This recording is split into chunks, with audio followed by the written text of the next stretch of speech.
Hello friends, দেখো আমি শাড়ি পরে রেডি হয়ে গেছি। তো আজ যাচ্ছি একটা বিয়ে বাড়ির রিসেপশানের অনুষ্ঠান। তো আজ কিন্তু আমি সম্পূর্ণ বিনা নেমন্তন্নে যাচ্ছি। তো বিনা নেমন্তন্নে বিয়ে বাড়িতে যাচ্ছি।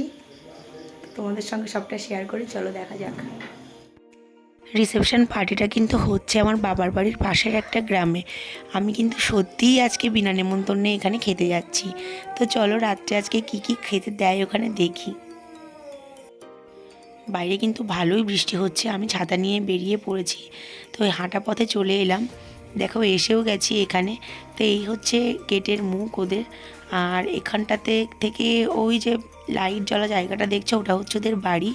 আর এখানটাতে ওরা অনুষ্ঠানের জায়গা করেছে, তো ডেকোরেশন মোটামুটি ভালোই করেছে। দেখো এখনও লোকজন খুব একটা এসে পৌঁছাতে পারেনি, কারণ এই টাইমটাতে বেশ ভালো বৃষ্টি হচ্ছে। আর আমি কিন্তু এই ফাঁকা টাইমটার সুযোগে সদ্ব্যবহার করে নিলাম।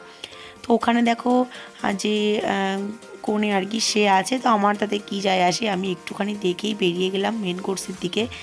আর এখানে দেখলাম দই ফুচকা ফুচকা পকোড়া এইসব দিচ্ছে। তো এখনও লোক খাওয়াতে বসেনি, সেই জন্য আমি একটু পকোড়া নিয়ে খেয়ে নিলাম। তারপরে এই রঙিন আলোতে একটু ভূত ভূত খেলা করে নিলাম। দেখো বৃষ্টিটা একটু এখন কমেছে, সেই জন্য লোকের চাপও কিন্তু বাড়ছে। এবার কন্যাযাত্রী ঢুকে যাবে, তো সেই জন্য আমি প্রথম চপ্পরেই কিন্তু খেতে বসে গেলাম। এই দেখো মেনু কার্ড, যেটার আকর্ষণ আমার কাছে অনেক বেশি। বিনা নিমন্ত্রণে খেতে এসেছি বললে হবে। এই দেখো পাতে দিয়ে দিয়েছে চিকেন কষা আর তার সঙ্গে রাইস। ভয়ে ভয়ে ছিলাম কেউ যদি দেখে ফেলে। তো সত্যিই যার ছেলের বৌভাত সে আমাকে দেখে ফেললো, একটু লজ্জা পেয়ে গেলাম। ফার্স্টে একটু চুরি চুরি করছিলাম যাতে দেখতে না পায়। তো লাস্ট পজিশনে দেখো একটা জিরার একটা কি ঠান্ডা দিল।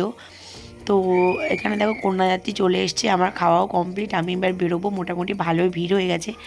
আবার কিন্তু বৃষ্টি পড়ছে। আর বাইরে না মনে হয় ছেলের বন্ধুরাই হবে খুব সম্ভবত, কি কন্যাযাত্রীর লোক উদামসে নাচ করছে। তো আমি একটু দেখে নিলাম, ওদের সেই পাছাড়ে পাছাড়ে এখানে নাচ করছিল। তো একটুখানি দাঁড়িয়ে দেখে তারপর বৃষ্টিটা একটু কমলেও আমি কোল্ড ড্রিঙ্কসটা হাতে নিয়ে বাড়ি চলে এলাম। টাটা।